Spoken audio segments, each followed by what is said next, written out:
अस्सलाम वालेकुम नाज़रीन, मैं हूं मियां अकील अफजल और आप देख रहे हैं मेरा यूट्यूब चैनल। नाज़रीन, जस्टिस सरफराज डोगर की कल का जो हुक्मनामा था उसने यकीनी तौर पर एक अदालतों में एक कोहराम मचा दिया।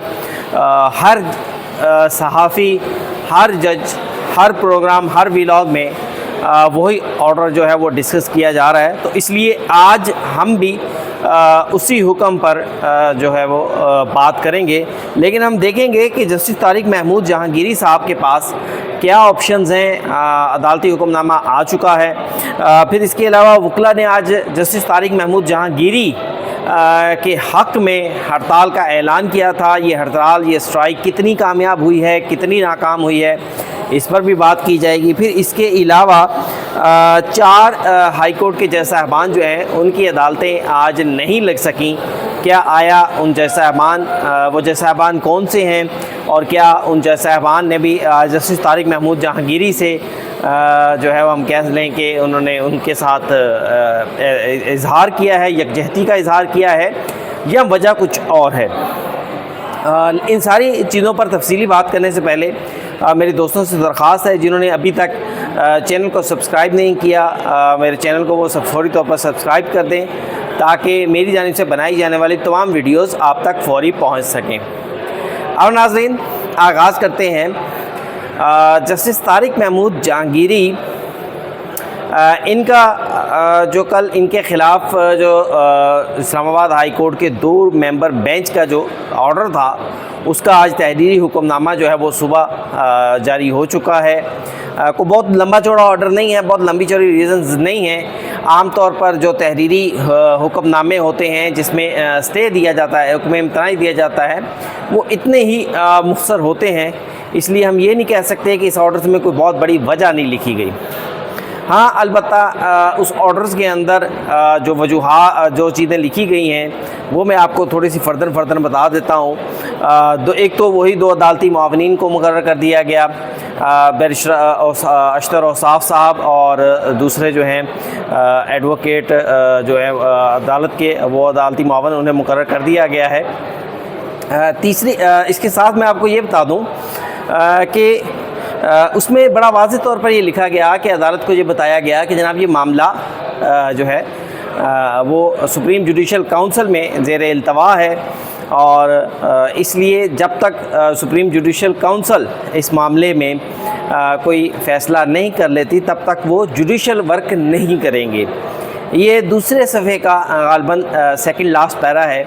बाकी इसमें जो CMS वगैरह थी वो अलाउ कर दी गई हैं।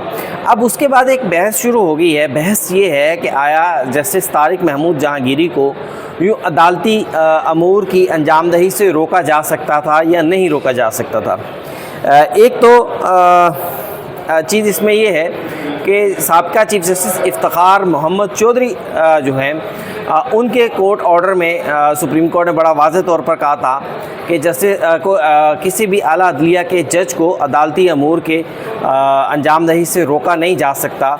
लेकिन उसके अलावा कुछ लोग उससे इख्तलाफ ये करते हैं कि इफ्तिखार मोहम्मद चौधरी साहब को एक एग्जेक्टिव ऑर्डर के ज़रिए जो था वो अदालती अमूर के अंजामदही से रोका गया था। तो ये बात तो बड़ी वाज़ेह है कि एग्जेक्टिव अमूर की अंजामदही से एग्जेक्टिव ऑर्डर के ज़रिए, यानी वज़ीर आज़म, सदर, IG, DSP, ये लोग जो हैं या कोई मिनिस्टर, वज़ीर कानून, ये लोग जज को नहीं रोक सकते। ये चीज़ तो बड़ी वाज़ेह है, इस पर तो कोई दूसरी दो राय नहीं है। दूसरी जानिब ये बात की जा रही है कि जनाब जो हैं जज साहब उनको सुप्रीम जुडिशल काउंसिल सिर्फ़ और सिर्फ अदालती अमूर की अंजामदही से रोक सकती है।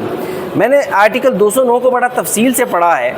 आर्टिकल 209 में ये कहीं भी नहीं लिखा कि सुप्रीम जुडिशल काउंसिल भी किसी जज को फ़राइज़ की अंजामदही से रोक सकती है, अदालती अमूर के से के सर अंजाम देने से रोक सकती है, या उनको काम से रोक सकती है। क्योंकि सुप्रीम जुडिशल काउंसिल के पास सिर्फ़ और सिर्फ तहकीकात का इख्तियार है। इवन कि सुप्रीम जुडिशल काउंसिल जो है वो ख़ुद से फ़ैसला भी नहीं कर सकती, वो एक इन्वेस्टिगेट करती है, राय देती है और उसके बाद वो अपनी राय सदर मुमलिकत को भिजवाती है। फिर सदर मुमलिकत उस पर जो है वो फ़ैसला करते हैं कि आया इसने ये राय दे दी है कि ही इज़ फाउंड गिल्टी और नॉट गिल्टी, तो अब इनको रखना है या नहीं रखना। अब सवाल ये उठता है कि दोनों हुक्म अहकाम, दोनों ऑर्डर्स जो थे, अच्छा हाँ जो थे जस्टिस अजमत सईद वाला 5 रुकनी ऑर्डर, उसमें भी इफ्तिखार चौधरी के ऑर्डर का हवाला दिया गया है। अब बात यह है कि अगर जस्टिस तारिक महमूद जहांगीरी साहब, जिस तरह कि कल उनकी जानिब से गैर एलानिया मौक़िफ़ सामने आया था जिसमें यह कहा गया था कि वो इस ऑर्डर को सुप्रीम कोर्ट ऑफ पाकिस्तान में चैलेंज करेंगे, तो ये की जा रही थी कि आज या शायद कल उनकी जानिब से जो है वो appeal supreme court of Pakistan में दायर कर दी जाएगी किसी भी वक्त। तो बिल्कुल मुमकिन है कि ये अपील आइंदा 1 से 2 रोज़ में समाअत के लिए मुकर्रर भी हो जाए। इम्पॉर्टेंट केस है, यकीनी तौर पर अपनी नौयत का अहम केस है। दूसरी जानिब जो इसमें एक बड़ा इम्पॉर्टेंट एस्पेक्ट है वो ये है कि इस केस को सुप्रीम कोर्ट ऑफ पाकिस्तान का आइनी बेंच सुनेगा, रेगुलर बेंच नहीं सुन सकता। आइनी बेंच इसलिए सुनेगा क्योंकि इसमें आइन की इंटरप्रिटेशन का जिक्र है, आर्टिकल 209 की तशरीह का मामला है कि आया किसी जज को काम से रोका जा सकता है या नहीं रोका जा सकता। जुडिशल ऑर्डर है, ऐसा कोई जुडिशल ऑर्डर भी किया जा सकता है या नहीं किया जा सकता। अगर ऐसा कोई जुडिशल ऑर्डर किया जा सकता है भी तो हम ये बात करेंगे कि अगर ऐसा कोई जुडिशल ऑर्डर किया जा सकता भी है तो ये बड़ी बैड प्रेसिडेंट हो जाएगी। उसकी वजह ये है कि फिर तो 2 जज साहबान बैठेंगे, उन्हें किसी जज से इख्तलाफ है और वो उसके ऊपर हुक्म इम्तनाई जारी कर देंगे कि भाई ये मामला इसने ठीक नहीं किया, लिहाजा इसको काम से रोक दिया जाए। तो इस बात के बड़े कम इम्कानात हैं। दूसरी बात यह है कि जब मामला आइनी बेंच में आएगा तो ज़ाहिर बात है उनसे इस्तदा की जाएगी कि इस्लामाबाद हाई कोर्ट के इस ऑर्डर को सस्पेंड किया जाए, इस ऑर्डर को सेट असाइड किया जाए। अब उसमें सवाल ये उठेगा कि आया सुप्रीम कोर्ट इस ऑर्डर को सस्पेंड करती है या सुप्रीम कोर्ट इस ऑर्डर को सेट असाइड करती है या सुप्रीम कोर्ट हाई कोर्ट से फ़ाइल अपने पास मंगवा लेती है या supreme court supreme judicial council से ही कह देती है कि भाई इस मामले को फौरी तौर पर सुने और फ़ैसला करें, क्योंकि मामला बड़ा संगीन है कि मोअज़्ज़ज़ जज साहब की डिग्री पर सवाल है कि अगर उनके पास डिग्री ही सही नहीं है, उनकी डिग्री ही कानून के मुताबिक नहीं ली गई, तो फिर वो ना तो वकील रहेंगे, जब वो वकील नहीं रहेंगे तो वो जज कैसे बन सकते हैं। और जब इतना संगीन मामला हो, डिग्री जो होती है ना वो बुनियाद होती है। देखें, आपने इंटरव्यू में कम नंबर लिए, आपने बाईपास करके आगे, आपकी सिफारिश बड़ी मजबूत थी, वो सारी चीज़ें अपनी जगह पे, लेकिन डिग्री हर चीज़ की बुनियाद होती है। अगर डिग्री जाली निकल आए तो उसको कोई भी शख्स डिफेंड नहीं कर सकता। अगर चाहे हमारे बहुत सारे दोस्त जो हैं वो इस डिग्री के मामले पर भी जस्टिस तारिक महमूद जहांगीरी साहब को सपोर्ट कर रहे हैं और ये कह रहे हैं, और सिर्फ उनके पास एक ही दलील है कि तारिक महमूद जहांगीरी साहब जो हैं वो एडवोकेट भी रहे, एडवोकेट जनरल भी रहे हैं। वो तारिक महमूद जहांगीरी साहब बहुत सारे इजाफी ओहदों पर भी रहे हैं, बहुत सारे सरकारी ओहदों पर भी रहे हैं, बहुत सारे सरकारी मुकदमात भी लड़ते रहे हैं, कभी उनकी डिग्री का इशू नहीं बना। तो ये कोई दलील नहीं होती, ये सिर्फ़ और सिर्फ जो है वो दिल को तसल्ली देने वाली बात है कि अगर कोई शख्स 100 चोरियाँ कर चुका है, मैं तारिक जहांगीरी साहब के लिए ये नहीं कह रहा, उनका मैं बड़ा एहतराम करता हूँ, लेकिन अगर कोई शख्स 100 चोरियाँ करता रहा है और वो 101वीं चोरी पर पकड़ा जाए, तो ये कहना कि जनाब वो इससे पहले भी तो वो ये चीज़ें करता रहा है, वो कभी पकड़ा नहीं गया, अब वो कैसे पकड़ा गया, ये सवाल नहीं पैदा होता। सवाल वही पैदा होता है कि जस्टिस तारिक महमूद जहांगीरी की डिग्री असली है या वो नहीं है, उसको हम वैलिड डिग्री कहेंगे या नहीं कहेंगे। जिस तरह से उनकी डिग्री के बारे में कहा जाता है, वो सारी डिटेल मैं आपको नहीं बताऊंगा, पहले भी व्लॉग कर चुके हैं, बहुत सारे उसके ऊपर व्लॉग्स भी हो चुके हैं। 4 जज साहबान, जिसमें चीफ जस्टिस सरफराज डोगर साहब ख़ुद भी शामिल थे, इसके अलावा जस्टिस सिमन रिफत साहबा भी आज कमरा अदालत में नहीं बैठी। जस्टिस अरबाब साहब जो हैं वो पहले ही छुट्टी पर है, मैंने आपको बताया था कि वो ट्रेनिंग कर रहे हैं। आज फिर मैं वहाँ पर गया था जहाँ पर उनकी ट्रेनिंग हो रही है। 4 जज साहबान और मोअज़्ज़ज़ जज साहबान जो थे उनका मौजूद बहस भी जस्टिस जहांगीरी के हवाले से जस्टिस सरफराज डोगर का हुक्मनामा ही था।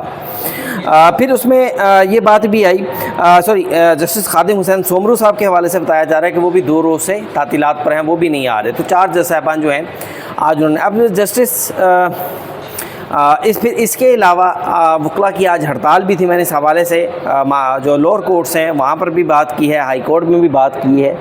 एक तो हड़ताल कोई बहुत ज़्यादा कामयाब नहीं रही, लेकिन शायद सिक्योरिटी की जानिब से चीफ जस्टिस सरफराज ड्रोगर साहब को ये कहा गया होगा कि सर कोई ऐसा वाक़या कोर्ट रूम के अंदर ना हो जाए, वकला की हड़ताल की काल है, आपके अदालत में कोई ऐसी बदगुमानी ना हो जाए, कोई ऐसा जो है वो वाक़या ना हो जाए जिससे अदालत का वक़ार मजरूह हो, तो इसलिए आप मुकदमात ना सुने।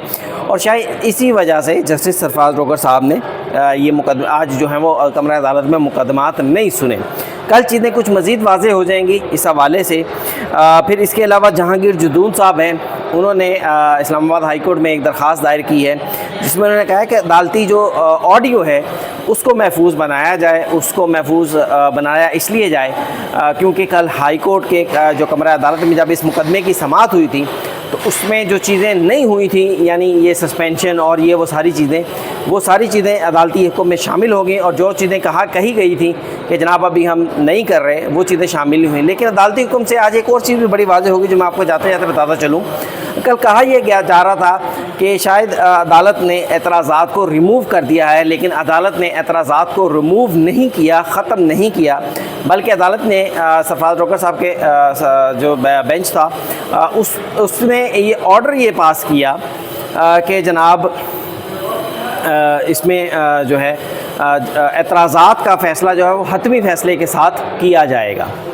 तो अब देखते हैं, अटॉर्नी जनरल को भी नोटिस किए गए हैं, अशतर औसाफ साहब को भी नोटिस किए गए हैं, बैरिस्टर ज़फ़रुल्लाह साहब को भी अदालती मावन मुकर्रर किया गया है अशतर औसाफ साहब के साथ। तो देखते हैं अब ये मुकदमा जो है वो 21/10 के लिए रखा गया है। देखते हैं कि 21 से पहले कुछ वाक़यात हो जाते हैं या मामला उससे पहले मामला समझ जाते हैं, या फिर ये भी हो सकता है कि उससे पहले ही सुप्रीम जुडिशल काउंसिल का फ़ैसला आ जाए, सुप्रीम कोर्ट से कोई फ़ैसला आ जाए, या फिर 21/10 को ही ये अदालत दोबारा इस केस को सुनती है। तो नाज़रीन, ये था आज का व्लॉग। मुझे कमेंट्स में ज़रूर बताइएगा, चैनल को लाइक, सब्सक्राइब और वीडियो को शेयर करना मत भूलिएगा। इजाज़त दीजिए, अल्लाह हाफ़िज़।